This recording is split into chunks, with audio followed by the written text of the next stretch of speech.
जय मसीह भाई और बहनों, अगर आपको मेरा वीडियो पसंद है तो एक लाइक करके मुझे सपोर्ट करिए भाई लोग। और हाँ, चैनल को सब्सक्राइब करना बोले तो चलते हैं, वीडियो स्टार्ट करते हैं।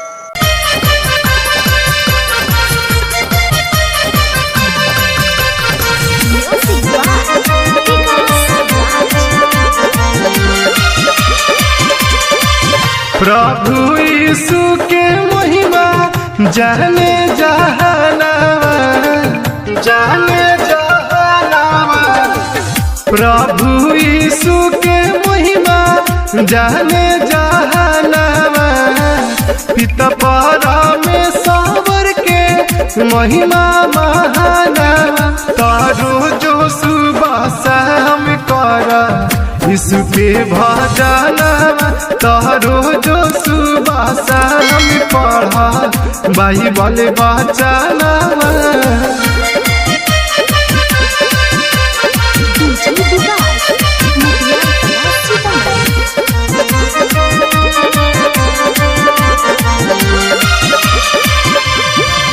माया के नगरिया में लागल बाजार जी।